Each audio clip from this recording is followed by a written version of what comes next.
Hello, je suis ravie de vous retrouver aujourd'hui pour vous parler d'un outil qui m'anime, qui me passionne, qui est le Human Design. Je l'ai découvert il y a 5 6 ans et il y a 5 6 ans, je suis passée à côté parce que ça me paraissait flou, ça me paraissait trop mental, ça me paraissait compliqué et théorique. Et puis il y a 2 ans, j'ai décidé, il y a plus de 2 ans, j'ai décidé de replonger dedans et j'ai adoré ce que j'ai découvert, ce que j'ai découvert sur moi. C'est un outil de connaissance de soi, de rappel de qui nous sommes, de rappel à notre essence, de comment on fonctionne. Ça s'appelle aussi la science de la différenciation.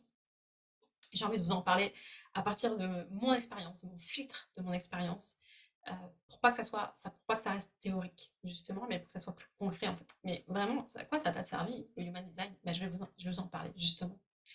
Le Human Design, rapidement, pour vous dire qu'est-ce que c'est, donc un outil de connaissance de soi, ça a été créé en 1987 par Raoult, un Canadien qui a canalisé ça. C'est un outil qui rassemble 5 philosophies: l'astrologie, le viking chinois, les centres énergétiques, la cabale et tout ce qui est physique quantique et génétique. Donc c'est un outil qui est très riche. Euh, il y en a qui pensent qu'ils croient ou ils croient pas. L'invitation, c'est l'expérimentation. Pour moi, le mieux, c'est d'aller expérimenter ce qu'il dit plutôt que de croire à une vérité absolue. Ce n'est pas une vérité absolue. C'est un outil pour moi qui m'aide. C'est comme un fil conducteur, un fil qui m'aide à revenir à moi, à revenir à qui je suis, à mes qualités, à me reconnaître. Pour des fois, on a du mal parce qu'on se dit, tiens, je me sens pas légitime. C'est vraiment un espace qui va dire, ok, mais regarde, c'est écrit, ça parle de toi. Est-ce que c'est vraiment un outil qui va venir moi aussi moi me questionner sur est-ce que ça résonne, est-ce que je me reconnais, est-ce que c'est ce que j'expérimente, est-ce que ça me parle. Euh, et donc de voir tout ça en fait chez moi. Et au-delà de tout ça, c'est vraiment un outil qui me ramène à qui je suis et à me dire, ok, tu es qui tu es et tu es unique. Et ça, de me rappeler que je suis unique, c'est vraiment un cadeau extraordinaire.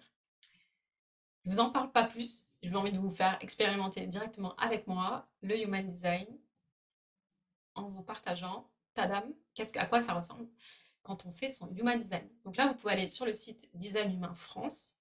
Sur ce site-là, vous pouvez taper et rentrer, il va falloir votre date de naissance, votre horaire de naissance, votre lieu de naissance. Ces 3 éléments-là, comme c'est basé aussi sur l'astrologie, pour pouvoir réaliser un schéma corporel. Donc ça donne ça. Donc c'est le charabia quand on démarre, ça c'est clair. Mais l'invitation, c'est, je vais vous partager vite fait moi ce que ça m'a permis. Et puis vous allez voir, il y a plein d'infos gratuites sur Internet. Si ça résonne un peu, vous allez être curieux, vous avez envie d'aller voir. Vous pourrez aller voir.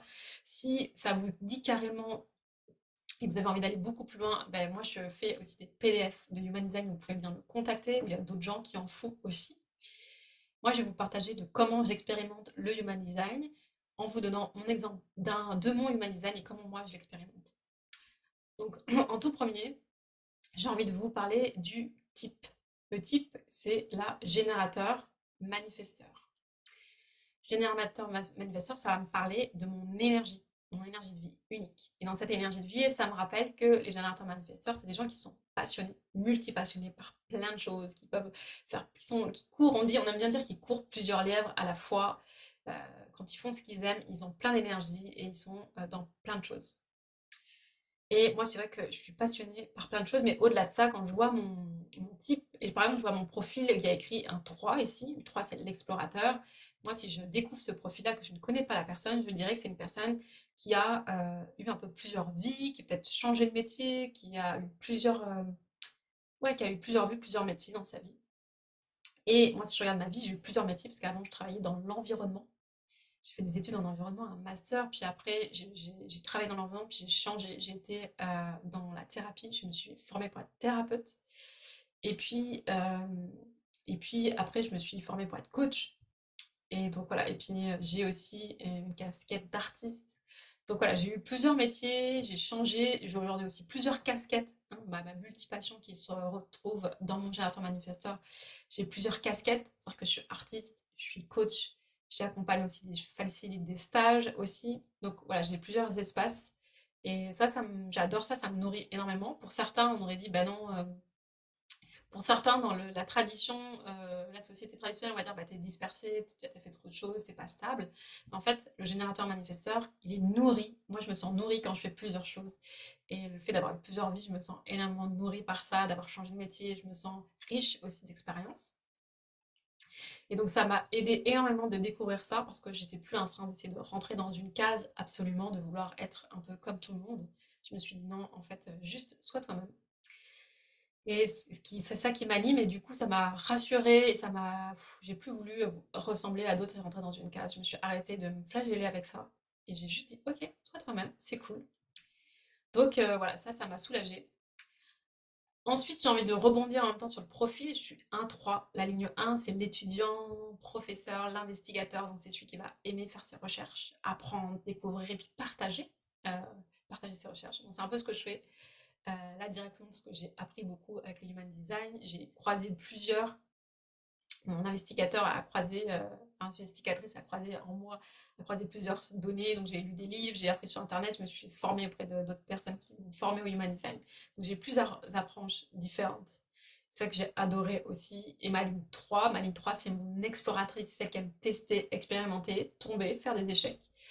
Mais je me relève. Ma ligne 3 me dit c'est normal d'expérimenter et des fois peut-être de tomber parce que ça fait partie de la vie.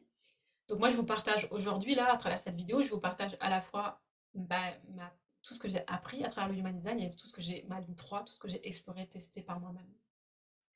J'aime bien dire, ce que je suis en train de partager, ce n'est pas une vérité, c'est à partir de mon expérience et de ce qui m'anime et de ce que je pense que ça peut aider, si ça vous parle évidemment, si ça résonne pour vous, si c'est quelque chose qui dit, eh, moi aussi j'aimerais voir plus loin pour moi, ou peut-être vous avez déjà démarré, vous adorez et on est des fans, et du coup vous venez un peu plus voir différentes approches.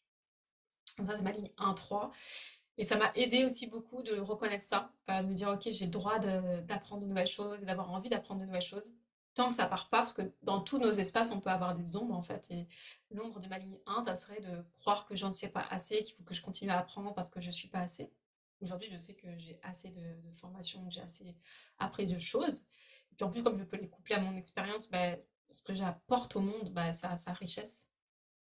Mais c'est vrai qu'avant, je me pensais que j'étais pas assez, que les autres avaient l'air de savoir mieux, ils avaient l'air d'avoir plus d'assurance, donc peut-être me dire, si je me forme encore, j'aurai encore plus d'assurance dans la vie. Donc voilà, c'était un peu mon ombre, ma ligne 1. En tout cas, c'est tout ce qui va être lié à des blessures, m'amener à penser que j'étais pas encore assez, qu'il fallait que j'apprenne encore. Aujourd'hui, si je fais des nouvelles formations, si j'apprends de nouvelles choses, c'est parce que ça me met en joie, ça me nourrit, et j'aime ça, et je sais que c'est pas parce que je suis pas assez, c'est juste parce que j'adore amener d'autres arcs d'autres flèches à mon arc, ou voilà, de continuer à apprendre. Puis ma ligne 3, elle adore explorer, même si des fois, quand je fais des explorations, quand je me lance dans des expériences de vie, ben, des fois, c'est pas toujours une fin happy end. Il y a des fois où il y a des, entre guillemets, des échecs, mais ça fait partie de la vie, donc j'apprends vraiment plus à les vivre de manière plus posée. Je vais pas vous dire tout ce qu'il y a et à quoi ça sert parce qu'on y passerait des heures et ce que j'ai pas envie de vous donner c'est trop d'éléments, surtout que vous pouvez les trouver sur internet tous ces éléments déjà. Moi ce que je vous partager c'est ma manière unique de vivre mon Human Design pour voir qu'est-ce que ça apprend, plutôt que vous redonner des infos théoriques qui existent déjà partout comme je disais sur internet. Mon autorité m'a aussi beaucoup aidée parce que déjà j'ai l'autorité émotionnelle, donc c'est-à-dire à partir d'où je vais écouter en moi pour prendre des décisions. Et l'Human Design rappelle que c'est jamais à partir de son mental, jamais à partir de sa tête qu'on prend des décisions. Donc ça m'a soutenue énormément parce que moi je pensais que j'étais encore des fois, je remontais dans ma tête à poser le pour, le contre, est-ce que c'est ça, est-ce que c'est pas ça que je dois faire, et sauf que ouais, en fait la vie, ça se passe pas dans la tête. En fait, ça se passe dans ce qui se passe là, pour moi, dans mon être, dans mon corps, dans mes émotions. Donc, qu'est-ce que ça veut dire que je dois prendre mes décisions à partir d'une autorité émotionnelle, en tout cas que je dois passer par ce filtre-là pour prendre mes décisions. J'ai testé, expérimenté, je vous ai pas dit, comme je vous dis, c'est pas une vérité absolue. Mais moi, ça a été de laisser passer des vagues, c'est laisser passer des vagues émotionnelles, donc me donner du temps pour prendre de grandes décisions. En sachant que 50% est autorité émotionnelle, donc je vous invite, si vous êtes autorité émotionnelle, à expérimenter par vous-même et voir, ok, si je me laisse du temps, comment c'est pour moi quand je prends une décision. La vigilance, quand on se laisse du temps, c'est de ne pas remonter dans sa tête. Donc d'être vigilant, de dire, ok, est-ce que je vais pas laisser ma tête qui va commencer à m'embrouiller avec des doutes, des peurs et des si, des machins. Et mais de dire juste, ok, quand on me propose par exemple de rejoindre un projet, on me dit, Mathilde, est-ce que tu as envie de rejoindre ce projet-là? Et que ça, peut-être c'est un projet avec des valeurs que j'aime. Je vais peut-être me dire, oh ouais, trop bien, génial. Et sur le coup, ça va être, oui, trop bien. On m'invite à rejoindre un projet. Puis si je laisse poser, peut-être 3 heures après, je dis, oh là là, pourquoi Pourquoi je trouve ça, oui, trop bien? Parce qu'en fait, je me rends compte que je suis dans plusieurs projets en même temps, que je vais pas avoir le temps, puis en ce moment, c'est pas du tout ma priorité. Et trouvé que c'était une super mauvaise idée de dire oui. Et en fait, l'invitation, c'est ok, quand j'ai fait les hauts de la vague, les bas de la vague, et que je suis posée en moi, que je me sens, peut-être que j'ai fait un exercice pour revenir dans ma sécurité intérieure, dans ma base, me sentir plus paisible, et que je me suis laissé du temps.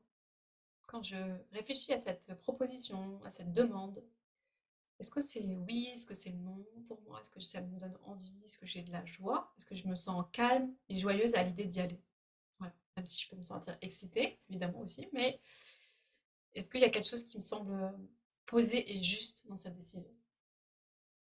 En sachant que j'ai aussi le centre sacral, donc là, tout ce qui est triangle et, et carré, losange, ce sont des centres énergétiques. Nous, on en connaît 7 de manière traditionnelle. Ici, il y en a 9. Et il y en a 2 qui se sont dédoublés, entre guillemets. Là, on a le centre du plexus solaire. Et en face, on a son homologue qui est le centre splénique, donc le centre de l'intuition. Et là, on a le centre du cœur, et on a là le centre G, le centre du soi. Donc, ça crée un autre, il y a un autre centre énergétique qui est venu se rajouter, ici et ici.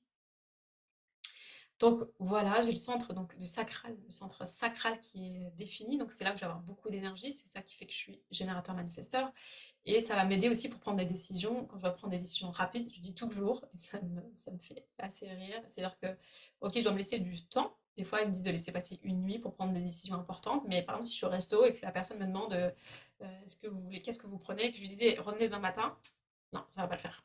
Clairement, ça va pas le faire. Je vais pas pouvoir attendre le lendemain matin au restaurant pour lui donner ma réponse. Donc j'ai quand même une autre autorité en moi qui est mon sens sacral, qui va m'aider aussi à prendre des décisions rapides. C'est dans mon corps, sentir vraiment dans ma base, dans mon corps, dans mes tripes, si ça fait oui ou si ça fait non. C'est vraiment des questions fermées. Et là, ça m'aide aussi pour sentir si mon corps me dit oui ou mon corps me dit non. Donc voilà, quelques infos que je vous donne. Je vais vous donner 2 infos par rapport à ce qui a m'aidé, qui a changé des choses dans ma vie. Un élément important pour moi, c'est ma porte 58. Les portes dans les centres énergétiques, ça a un lien à des talents. En fait, ça met en lumière des talents naturels chez soi.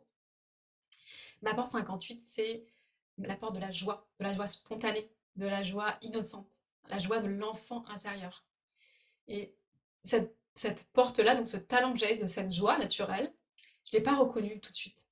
Parce que, en fait, je me rends compte que quand j'étais des fois super dans ma joie, c'était pas vraiment pris. C'est genre, ah, arrête d'en trop en faire, ou ah, tu nous agaces. Ou je me suis rendu compte que dans une société où on est plus morose, le fait d'avoir beaucoup de joie, j'ai l'impression que ça a dérangé les gens.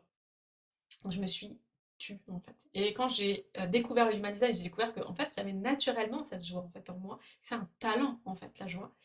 Bah, je me suis autorisée à la vivre pleinement, à être dans cette joie, à me dire mais oui c'est ça, parce que cette joie-là, c'est une joie qui est contagieuse. C'est-à-dire que quand les gens sont en ma présence et que je suis dans ma joie, je augmente la vibration, j'augmente la joie de la pièce et j'augmente la vibration.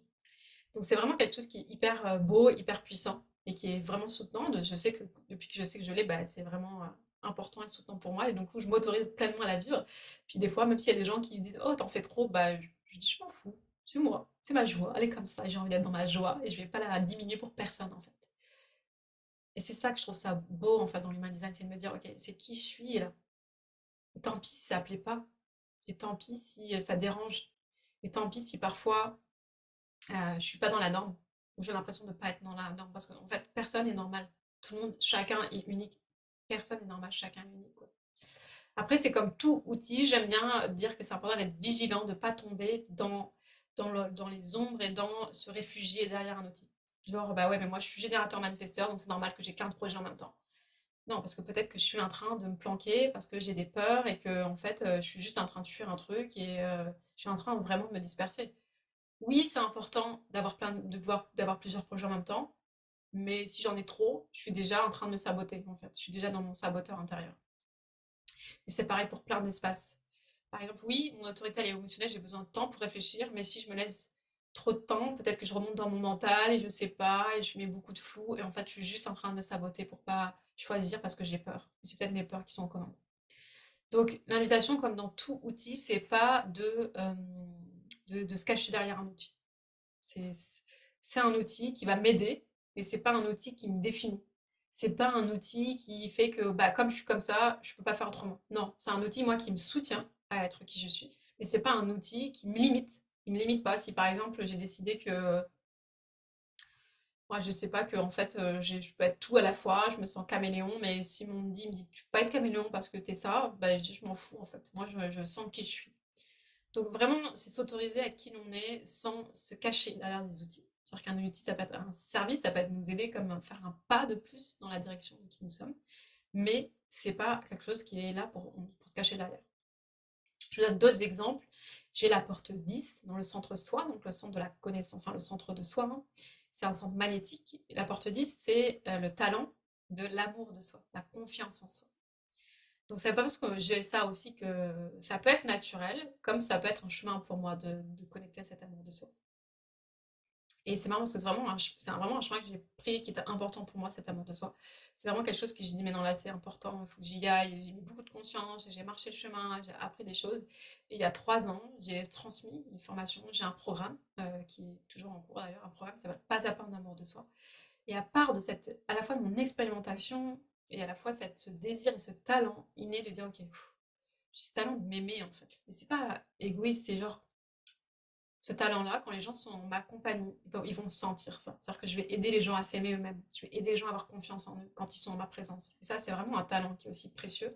Pourtant encore plus quand je suis thérapeute. Donc ça m'a aussi un talent qui m'a beaucoup de découvrir ça. Ah oui, c'est vrai. C'est chouette de le sentir que c'est là. Et du coup, parce que je mets de la conscience dessus, je peux l'amener en conscience. Plutôt que c'est un truc qui est là, mais je sais pas, je vais attendre qu'il sorte à un moment donné, ce talent. Non, je sais que je peux aller me connecter à ce talent-là en séance. Je m'apporte aussi en termes de thérapie qui m'aide beaucoup dans mon coaching, dans ma thérapie, m'apporte 59. La porte 59, c'est la porte de l'intimité. C'est créer des liens intimes, des liens profonds avec les gens. Et c'est les gens avec moi, dans ma présence, ça fait tomber les barrières. Donc très naturellement, les gens, ils vont se confier à moi. Ils vont être dans cette intimité avec moi, donc ils vont se sentir dans cette intimité, donc ils vont pouvoir me parler de choses intimes qu'ils ont vécues. Et très souvent, je donne souvent cet exemple, mais j'étais en covoiturage, à un moment donné, j'avais pris quelqu'un, une femme, en covoiturage, et au bout de 10 minutes à peine, cette personne m'a raconté comment elle a fait une fausse couche. Sa fausse couche, et donc j'ai eu les détails de sa fausse couche. Alors je la connaissais à peine depuis 10 minutes, la personne.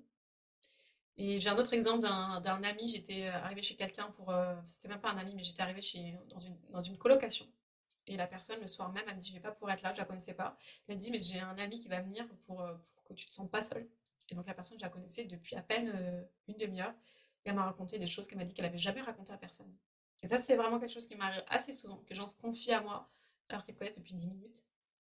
Et au début, je me dis, c'est bizarre et tout, mais en fait, c'est le fait que ça soit écrit, je me dis, ah ouais, d'accord, et ça me sert énormément. Je sais qu'en séance, les gens, très rapidement, euh, ils peuvent aller droit au but. En tout cas, on va aller directement dans les profondeurs, dans l'intimité, pour aller voir qu'est-ce qui se joue, pour libérer les espaces, les mémoires. Donc ça, c'est hyper intéressant comme talent que j'ai découvert et qui m'aide aussi dans ce que je fais, dans mon métier. J'ai la porte 18 dans le centre splénique, dans le centre de l'intuition. Donc là, l'intuition, dans ma porte 18, c'est la porte de la correction. C'est-à-dire que je vais sentir quand les choses sont dissonantes. Dans la société, il y a des espaces qui sont dissonants. Je me dirais, allez, j'ai la sonnette d'alarme très régulièrement activée. Mais en effet, c'est tous les systèmes qui ne fonctionnent pas, qui ne prennent pas soin du vivant. Donc forcément, moi, j'ai été tellement touchée avec cette porte 18 que j'ai été travailler dans des écoles alternatives parce que pour moi, le système de l'éducation nationale, pour moi, c'était dissonant.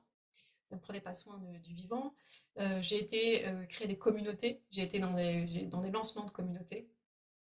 Parce que voilà, moi, ça ne résonnait pas pour moi non plus, la société. Donc ça, c'est ma porte 18. Et ce qui est aussi hyper intéressant, c'est quand je travaille avec les entrepreneurs ou les entreprises, en plus, j'ai le canal 1858 qui est relié à ma porte de la joie. Donc c'est-à-dire que moi, j'ai vraiment la porte de la correction au service du bien-être des gens. C'est vraiment au service du bien-être d'un système, de la société, d'un système dans lequel je vais œuvrer. Et donc, c'est hyper intéressant pour moi quand je travaille dans les entreprises de pouvoir regarder.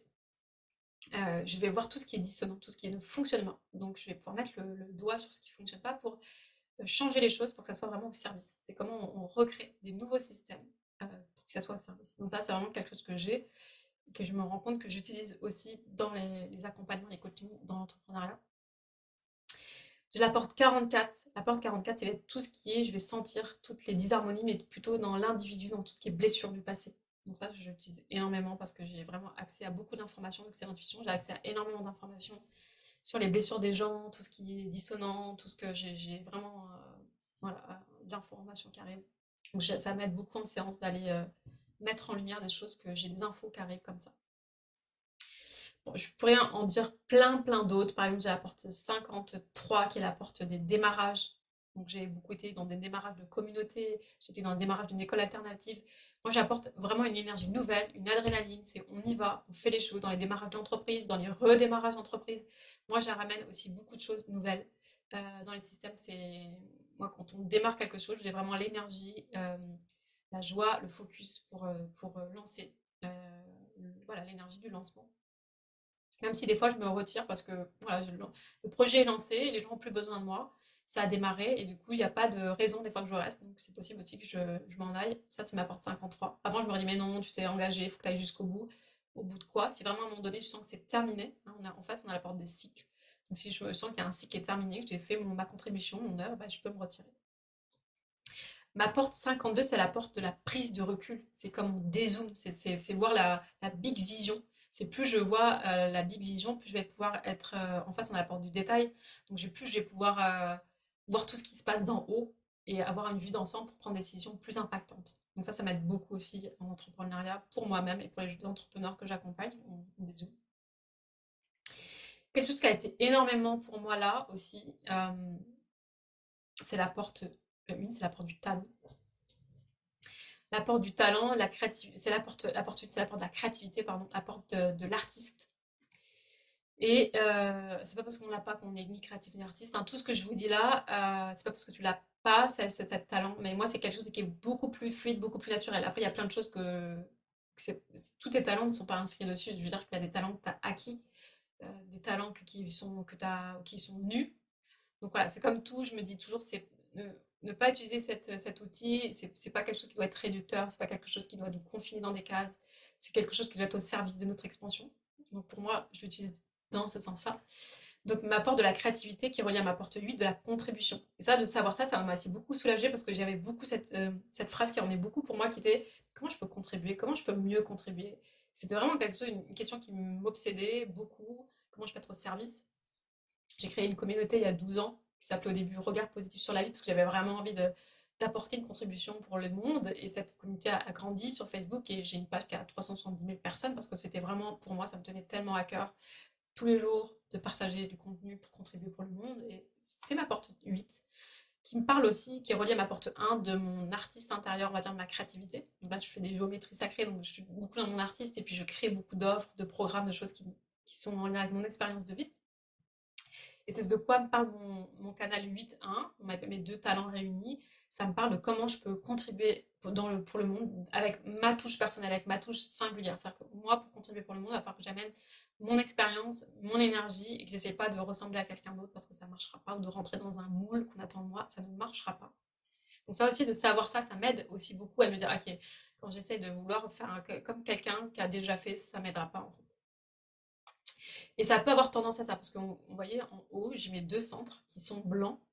Donc ça veut dire que l'énergie vient de l'extérieur. Je suis très sensible aux énergies extérieures. Donc là, je peux avoir les idées des autres. Et c'est marrant parce que des fois, quand je suis en accompagnement, ça peut être un talent pour moi. C'est-à-dire que quand je suis en accompagnement, je sens, je peux sentir ce que les gens se racontent, les pensées des gens. Je peux avoir accès à ça. Mais l'inconvénient de ça, c'est que des fois, j'ai trop de questions qui arrivent dans ma tête, j'ai trop de doutes, parce que je suis en lien avec les doutes des gens, les questions des gens, et donc après, je me sens peut-être perdue et je doute trop de moi. Donc ça, c'est dans chaque élément, qu'il soit coloré, pas colorié, qui soit entouré, on peut avoir, comme on dit, des ombres. En fait, les ombres, ça va être tout ce qui est lié à nos blessures. Donc voilà, à chaque fois, c'est intéressant de regarder ça. Est-ce que j'ai autre chose que j'ai envie de vous partager parce que sans que ça fasse trop? Quand je suis en train de suivre qui je suis, en fait, quand on est dans son essence, quand on est dans sa joie, moi je parle beaucoup de joie en plus parce que j'ai la porte de la joie, mais quand on est dans son essence, dans sa joie, je vais sentir la satisfaction. Quand ma journée, je me suis écoutée, j'ai écouté mon autorité, j'ai écouté qui je suis, j'ai fait les choses à partir de cette joie, de cette oui, j'ai envie. de ce oui, alors je me sens satisfaite et j'ai de l'énergie. Mais si à la fin de la journée, il y a des moments donnés, j'ai eu peur et je me suis pas écoutée, j'ai pris des décisions à la va-vite, alors je vais sentir de la frustration.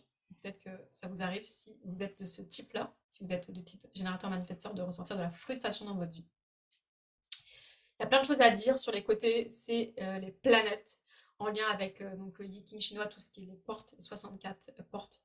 Donc ça va me donner une précision particulière, par exemple. Mon soleil conscient dans ma vie, il est relié à mon 59, donc moi, à créer de l'intimité, à être dans mon authenticité, dans ma transparence, ça c'est hyper important. Et dans mon ombre, hein, je suis malhonnête, c'est-à-dire que je vais cacher des choses, que je vais avoir peur, je vais avoir beaucoup de honte, ça c'est vraiment quelque chose que j'ai eu beaucoup, beaucoup. Et donc le chemin, je sais que dans ma vie, moi, c'est de transcender cette ombre-là, ma porte 59, pour arriver dans mon intimité, dans ma transparence. Me dire, ok, on y va ensemble et je suis transparente avec ce que je vis avec vous, vous partagez de mes hauts, mes bas, pour que on avance ensemble dans cette conscience-là et qu'il n'y a pas aussi de fausses images de moi ou quoi. En tout cas, dans ce que je suis capable de partager le plus honnête possible dans l'instant présent. Donc voilà, après, c'est ça qui est important de voir.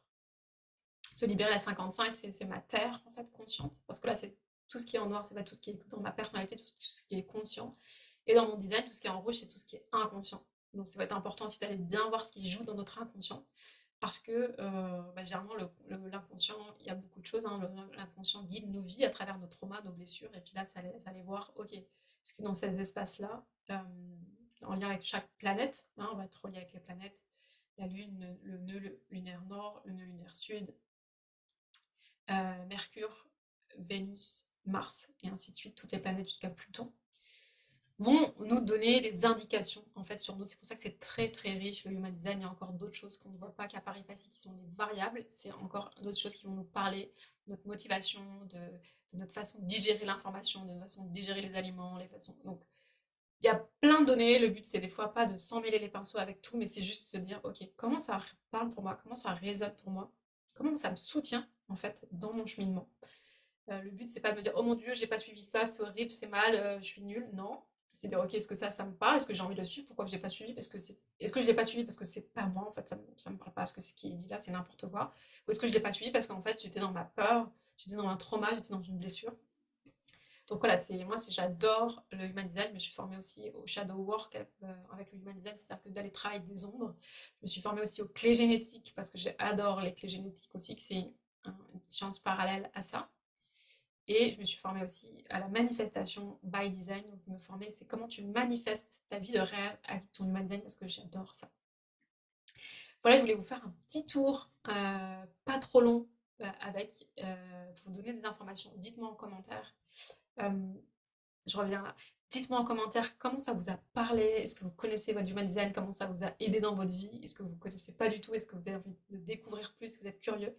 Et si vous avez envie de prendre une séance avec moi pour soit le découvrir plus à travers votre charte, vous êtes bienvenus. Moi, j'adore ça, je suis passionnée. Euh, et je continue à apprendre parce que pour moi, il y a tellement de richesse que ça s'apprend sur plusieurs temps, plusieurs années. C'est pas quelque chose qui s'intègre en claquant des doigts. Puis c'est quelque chose que j'aime beaucoup et comme je vous dis, c'est quelque chose qui est à expérimenter. Hein, c'est comme on dit, c'est une science de la différenciation, mais la science, c'est quelque chose qu'on expérimente. C'est quelque chose qu'on explore, qu'on teste. C'est pas une vérité absolue. Donc voilà, c'est ça l'invitation que je voulais vous partager aujourd'hui en quelques minutes pour découvrir un peu de quoi, comment on parle, comment il peut soutenir à se dire ah c'est moi en fait, c'est juste moi. Voilà, j'espère que vous allez bien. Je vous envoie tout plein de bonnes ondes, d'amour et prenez bien soin de vous. Je vous dis à tout bientôt, au plaisir de vous lire.